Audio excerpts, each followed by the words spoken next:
안녕하세요. 은행나루 마을 방송국과 도봉기적의 도서관에서 함께 주최하는 마을과 로컬의 대화를 위한 북토크 시간입니다.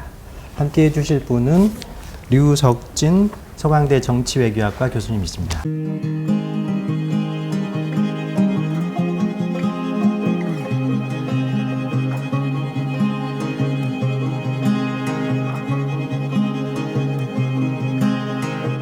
교수님 반갑습니다. 네, 반갑습니다.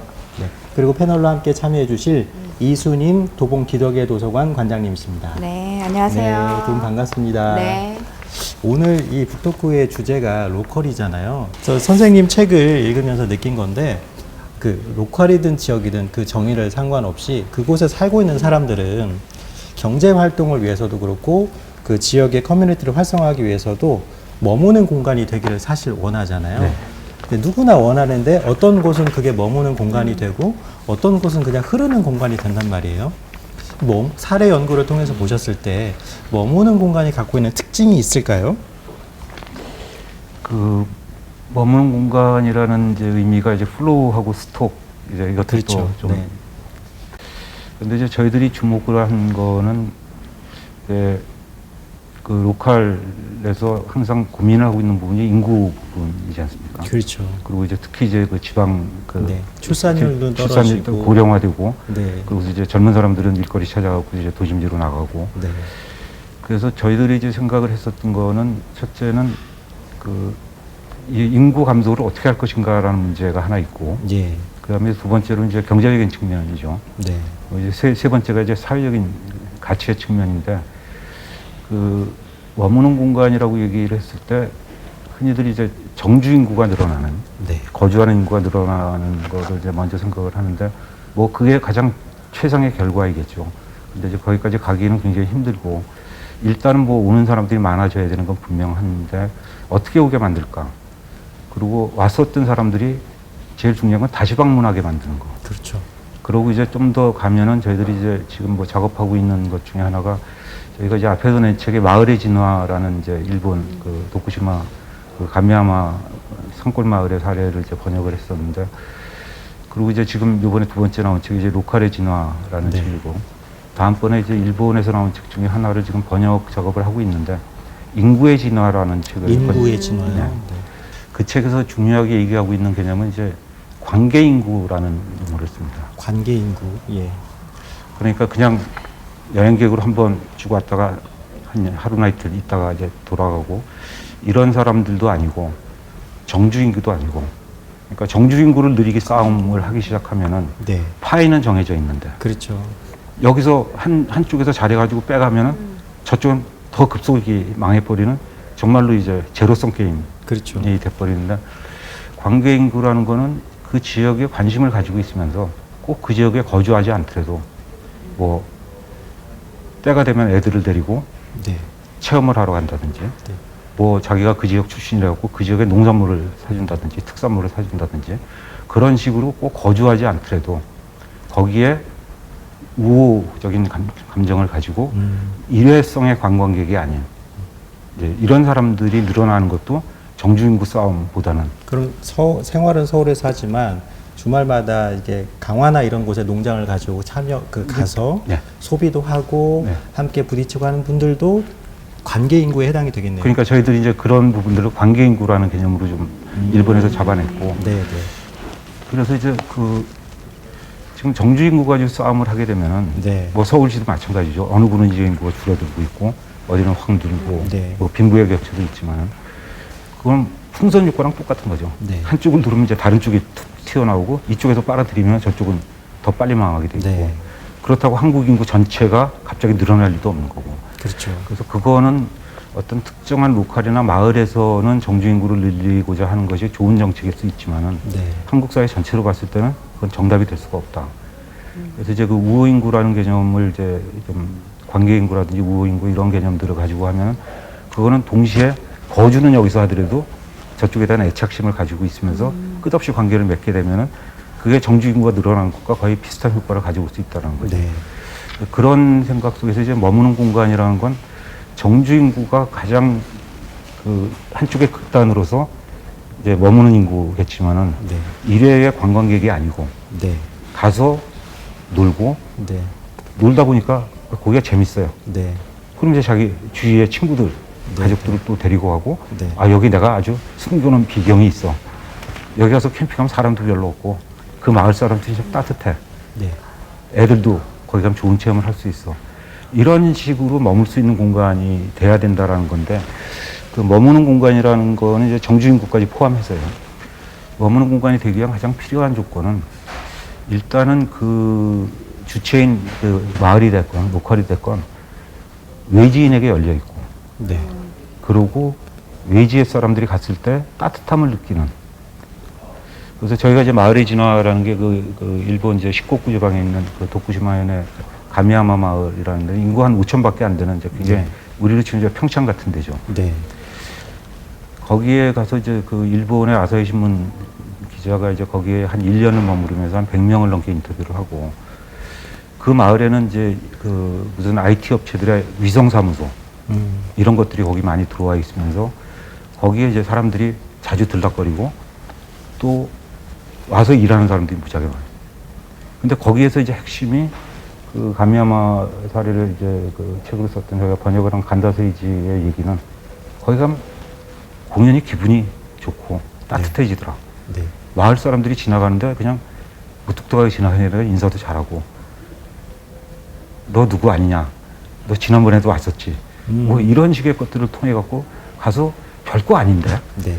우리가 무슨 마을 얘기를 하고 로컬 얘기를 할 때 뭔가 쩍지근하고 화려한 걸 만들어 놔야지 네. 뭐 이렇게 관광도 많이 그런 게 아니라 그냥 사람 마음이 따뜻해지는 이런 것들 때문에 거기 사람이 모이는 것 같더라 뭐 이런 얘기를 했는데 그 머문다라는 것이 저는 결국은 특정한 뭐 좋은 게스트하우스를 짓고 뭐 좋은 볼거리 그거는 뭐 어떻게 보면 필요 조건일 수도 있지만 꼭 있어야 되는 건 아니고 네. 머물 수 있는 공간이라는 건 결국 그 사람들이 와서 편안함을 느끼고 도시에서 지친 사람들이 가서 머리 식히고 휴식할 수 있는 공간이다라는 느낌.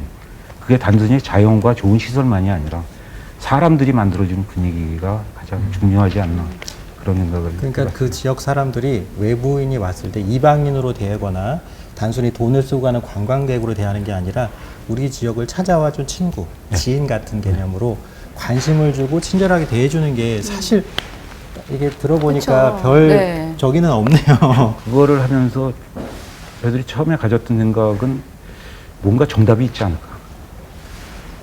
그리고 그 정답을 여러 사람들이 여러 가지 얘기를 했는데 이거를 잘 정리를 하고 현장을 잘 찾아다니면은 뭔가 정답을 찾아낼 수 있을 거다라는 생각을 하고 시작을 했습니다, 사실은. 네. 근데 다녀볼수록 정답이 하나의 정답이 있는 게 아니다. 그러니까 각 그 로컬이나 마을이 처한 상황에 따라 가고 네. 어디 가서 보니까 뭐를 잘해갖고 성공을 했는데 그 성공의 의미도 또 굉장히 애매하죠. 그렇죠. 이게 축제 해가지고 뭐 관광객이 많이 왔다. 그건 그쵸. 자칫 단체장들이 맞아요. 얘기하는 거죠. 지역 주민들에게는 그 뭐 잠시 반짝하는 경기가 될 수 있지만 지속적인 삶하고는 아무 상관이 없는 건데. 네.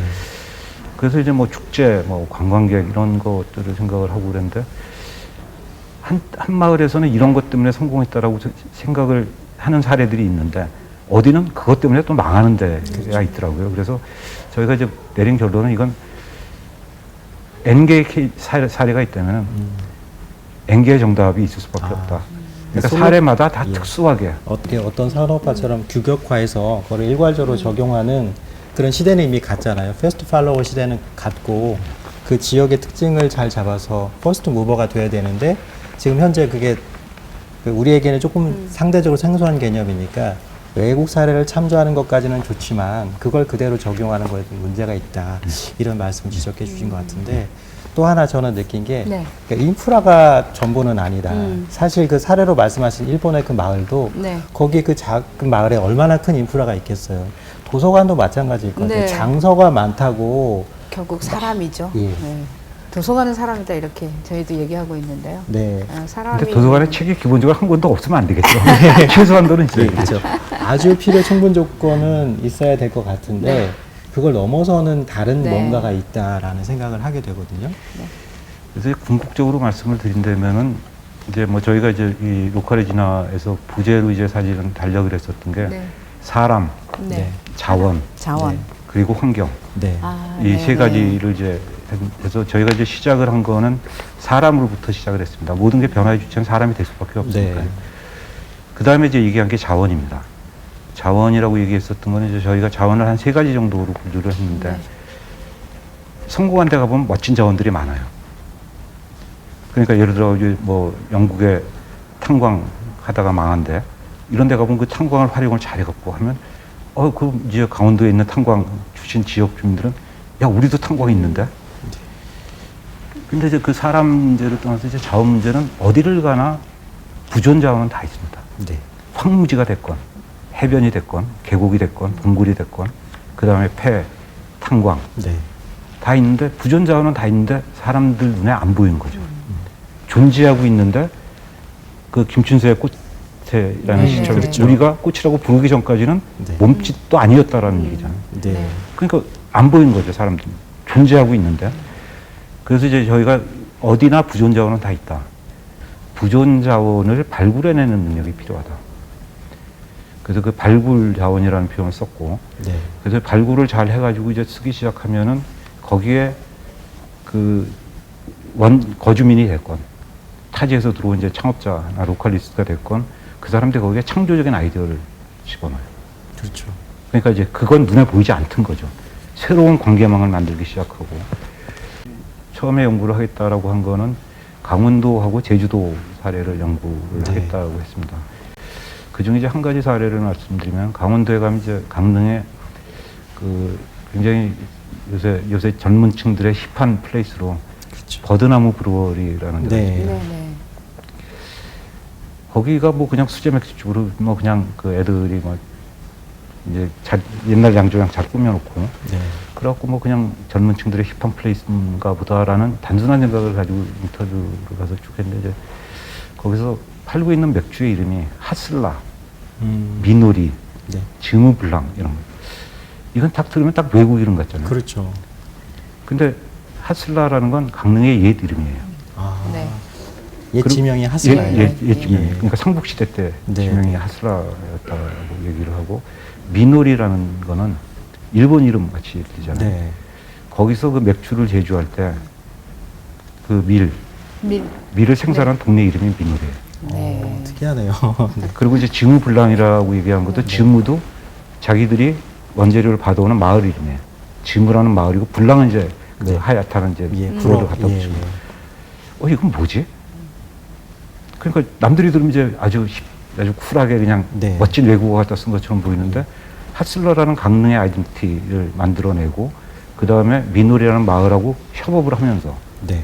그렇게 되면 이제 미노리라는 마을 사람들하고는 직접 연결이 생기는 거죠. 그렇겠죠. 지무라는 마을도 네. 그렇고 이제 거기에 더 나가서 이제 헌정 맥주라는 걸 하더라고요. 네. 네. 이제 어떤 그 근처에 이제 동네에서 오랫동안 마을을 위해서 열심히 일해주신 분들을 1년에 한 분씩 선정을 해서 그거 그냥 선정을 하는 과정이 또 재밌는 과정이에요. 마을 사람들에게 어떤 분이 됐으면 좋겠냐. 이분이 실제로 이때까지 마을에 오래 사신 분들한테 그러니까 아까 거주민하고의 네. 관계 얘기를 하셨는데 네. 이런 식으로 풀어나가면서 그래서 이제 어떤 분 이제 이제 올해가 3년째인가 그럴 텐데 작년 재작년에 하신 분들이 어떤 한의사분이 계신데 그 굉장히 이제 가난하고 뭐 고령층들의 이제 한약을 지어 먹을 수 없는 분들에게 이제 무료 봉사를 계속 하시는 한의사분. 그래갖고 이제 뭐 그러고 이제 어떤 분은 또 마을에 이제 뭐 그 길거리 청소라든지 네네. 정화 사업 이런 것도 굉장히 열심히 하신 분인데 그분은 또 이제 그 가을철이 되면 홍시를 만들어 가지고 또 뭘 하신다 그랬고 홍시를 주제로 해가지고 그분의 헌정 맥주. 그러니까 1년에 딱 한 번만 나오는 거죠. 네. 근데 그런 것들이 그런 행사를 한다라는 것은 표면적으로 드러나는 거고 네. 그거를 통해 갖고 마을에 사는 사람들과 소통을 하고 그리고 이제 거기에 더 나아가서는 그 책맥이라는 걸 합니다. 책맥. 네. 치맥이 아니라 네. 그러니까 그 근처에 있는 이제 서점하고 연결을 해가지고 네. 네. 서점에서 이제 마을 사람들하고 이제 뭐 소셜 미디어나 이런 걸 통해 가지고 한 달에 5권의 책을 선정을 해서 그래서 이제 거기 와서 그 책을 구매를 하시면은 수제 맥주 한 잔을 공짜로 드리는 거죠. 이게 네, 괜찮네. 말씀을 이렇게 네. 들어보니까 이것 같아요.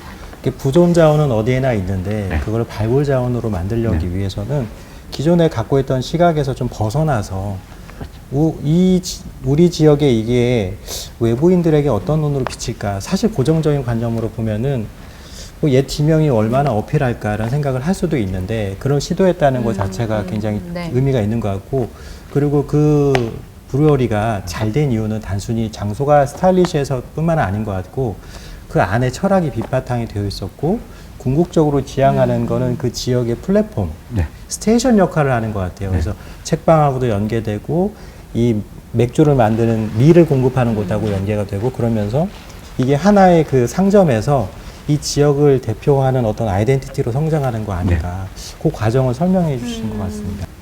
네, 교수님. 네. 그 교수님이 말씀하시는 머무는 공간이 되려면 사실 지역에서 마을 활동을 하는 마을 활동가와 또 로컬 활동을 하고 있는 사람들 간에 서로 긴밀한 어떤 소통이나 네트워크를 좀 가져야 될 것 같은데 이런 원활한 네트워크를 좀 갖기 위한 접점 혹은 방법 뭐 이런 것들이 좀 있을까요?